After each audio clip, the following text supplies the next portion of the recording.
l'heure de Top Sortie, toute l'actualité culturelle de la Côte d'Azur. On a le plaisir ce soir de vous parler du festival du court-métrage qui revient du côté de Fréjus. Bonsoir Claire Mouton.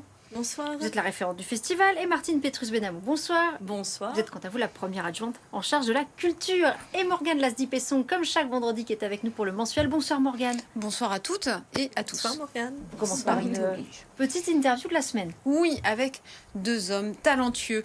Ils s'appellent Ahmed Silla et Ali Mariar. On les a rencontrés pour le film qui est sorti ce mercredi, donc ce 17 janvier, qui s'intitule Comme un prince. C'était au Pâté Gare du Sud. Alors, Comme un prince, c'est le tout premier film d'Ali Mariar. Vous allez le voir, vous connaissez son visage puisqu'il est comédien lui-même. Et vous pouvez le voir régulièrement dans la série Candice Renoir. Ahmed Silla, est-ce que c'est encore nécessaire de le présenter ? Et effectivement, c'est un homme de scène, mais pas que. Il s'est fait une belle place dans le paysage cinématographique. Dernièrement, c'était notre tout petit mariage. C'est l'histoire d'un boxeur qui va voir sa carrière s'envoler à cause d'une mauvaise blessure. Souleymane, interprété par Ahmed Silla, accumule les faux pas. Il va se retrouver à devoir faire des TIG dans un château, et pas des moindres, le château de Chambord. Donc le paysage est vraiment magnifique parce que ça s'est vraiment tourné sur place. Ce long métrage explore avec humour, espoir et surtout sans cliché la question de la deuxième chance et de la reconstruction. C'est déjà en salle et on vous laisse en leur compagnie. J'ai travaillé avec des professionnels, c'est-à-dire que je faisais les entraînements des champions de France, des champions du monde, des champions d'Europe. C'est pas rien. Hein. Je l'ai mis dans un club de professionnels parce que justement, je voulais qu'il apprenne vite en fait les déplacements, et si je l'avais mis avec des amateurs, il aurait mis plus de temps. Donc je l'ai mis avec des vrais entraîneurs, des vrais boxeurs. Il s'est pris des vrais coups à l'entraînement, Ahmed, mais franchement, bon, il a travaillé très vite là. La protection. Il y a 2-3 dommages et intérêts. Il a appris en premier les protections parce que non, il a pris des vrais coups. C'était ce qu'il fallait pour le film parce que quand maintenant on le voit dans le film, c'est crédible. J'avais ce souci de crédibilité. Et c'est cool dans ce genre de prépa physique, c'est que je change en bien, quoi. C'est-à-dire qu'on me demande pas de prendre 35 kilos, on me demande d'avoir des abdos. Moi qui suis pas, c'est ça, et des pecs. Moi qui suis pas sportif de base, c'est là plus compliqué. Je suis en procès avec moi-même. Tu rentres, tu cours, bouclier et tu tombes. Je rentre, je cours, bouclier, je tombe. Ah mais t'es un fond toi. Voilà ce que je te propose, moi. Je t'entraîne à la boxe, tu deviens une grande championne. Hein. Je veux 10 000 euros. Je pensais plus à 15 euros, moi. Ok. C'est hyper gratifiant, c'est hyper cool pour un comédien d'avoir à défendre ce genre de rôle, ce genre d'histoire. C'est la première fois pour moi que je fais une telle préparation sur un film, que ce soit physique, que ce soit au niveau du texte. C'est ce que je lui ai dit, c'est que le scénario, quand je l'ai reçu, c'est celui qui était le plus abouti de tout ce que j'ai pu lire. J'ai cette chance-là de pouvoir choisir les projets sur lesquels je monte.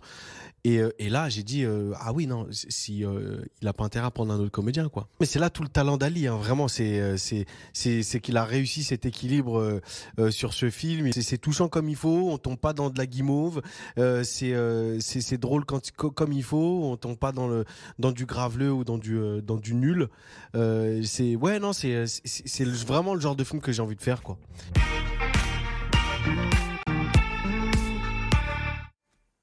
Du cinéma aussi au Festival du court-métrage de Fréjus du 26 janvier au 6 février prochain. Ça se passe dans plusieurs lieux, on va en parler. Ce sont 2 semaines de projection. D'abord, comment ça va s'ouvrir ? Ça commence avec une soirée d'ouverture. Hein.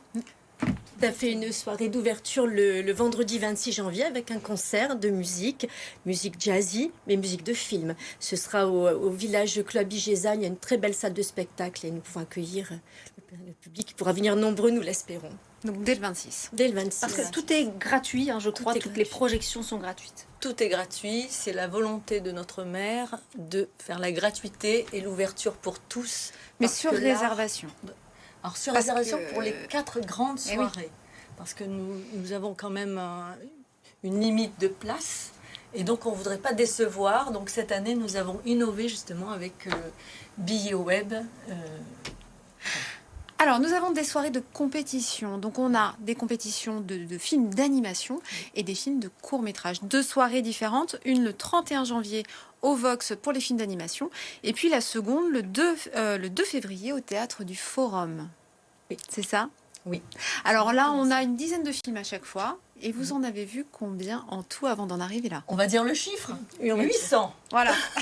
800 courts-métrages. 800 courts-métrages qui vont de 1 minute à 15 minutes, voire même 20 minutes. Effectivement, c'est du travail. C'est du travail, mais c'est surtout une équipe resserrée de 5 personnes qui s'est attelée à ce choix. Une équipe avec vraiment des gens très compétents dans leur domaine et nous avons chacun un éclairage et surtout un éclairage qui vise à donner une présentation de 10 films ou 13 films pour l'animation qui soit de qualité pour un jury exceptionnel que Claire va nous donner là à l'instant, un jury de professionnels qui, voilà, nous ne voulons pas décevoir parce que nous voulons faire un festival du court-métrage très professionnel. Alors, qu'est-ce qui guide vos choix? Comment on choisit parmi 800 films? Alors, certains films, en fait, un court-métrage, c'est très court, donc il faut que le public soit capté dès les premières secondes, ça va très très vite. Donc, il y a effectivement des films que l'on met de côté rapidement et d'autres sur lesquels on va revenir. Mais au niveau de cette sélection, cette année, on s'est rendu compte vraiment que les maîtres mots, c'était l'émotion. Énormément de films, vraiment des émotions, ou le lien aussi avec la famille, voilà, la cellule familiale. Et il y a également beaucoup d'humour aussi, parce que je pense que là, ça fait du bien à tout le monde. Juste peut-être sur cette sélection, sans forcément tout nous dévoiler, mais est-ce que vous avez déjà vos coups de cœur? Voilà. Oui. On a chacun un coup de cœur, en fait. Oui, c'est vrai. Ouais, on ne vous dira pas, mais on a chacun un coup de cœur qu'on a défendu d'ailleurs. Oui. Très souvent, il y avait des discussions. Oui. Mais en fait, c'est vrai, ce que dit Claire, c'est vrai, c'est que dans des temps aussi difficiles que nous traversons tous, sur le plan économique, sur les guerres que nous voyons tous les jours sur vos antennes et sur les antennes, on a besoin de tendresse, on a besoin de rêver, et ça c'est important. Donc inconsciemment, on va vers une sélection beaucoup plus agréable. Il y a aussi une sélection au niveau du jury. On note, entre autres, en président d'honneur Richard Boringer, mais on a aussi en président, président du jury, le comédien allemand Richard Sammel, des réalisateurs Marie Lecomte, Fabrice Marouka, Marie-Thérèse Llopis, des comédiens David Brécourt, Michel Crémades, une directrice de casting, une agent artistique.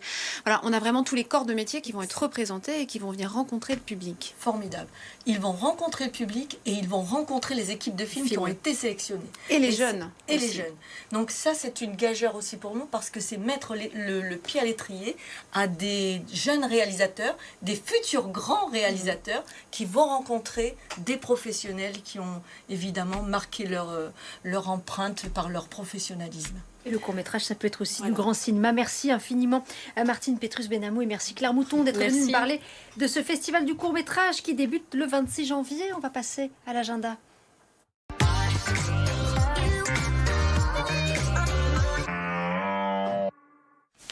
Du théâtre tout de suite avec André Dussolier, Sans dessus dessous, 31 janvier au théâtre Princesse Grace de Monaco, du 2 au 3 février à Antea Antibes et le 10 février au Carré de Sainte-Maxime. Alors le comédien à la voix envoûtante s'empare de textes. C'est quelque chose qu'il a déjà fait il y a un peu plus de 20 ans. Ça a plu au public, ça s'intitulait Monstre sacré, sacré monstre. Cette fois-ci, on a du Guitry, du Billard, du Baudelaire, du Hugo et du De Vos. Un spectacle Guernica le 27 janvier à Mougins, à Seine 55. C'est une performance artistique qui va mêler musique, danse contemporaine et expérience mémorielle dans un spectacle qui va se transformer en fresque historique. Un concert, celui d'Émilie Simon au Théâtre de Grasse le 1er février. C'est une tournée anniversaire, elle fête déjà ses 20 ans de carrière. Elle revient avec un tout nouvel album, le 7e, qui s'intitule ES. Alors elle est complètement discrète et inclassable. C'est une voix de chanson française sur de l'électro et d'ailleurs elle contrôle ses instruments avec un brassard. Et ça, vous avez l'occasion, je pense, de le voir passer Festival international du siècle de Monte-Carlo du 19 au 28 janvier. Merci Morgane. Merci Très bon à toi. week-end et on se retrouve la semaine prochaine. Et quant à moi, je vous donne rendez-vous lundi pour Planète Locale. On va parler d'environnement avec l'association Cétacé qui viendra aussi nous parler de l'épineux dossier de Marine Land.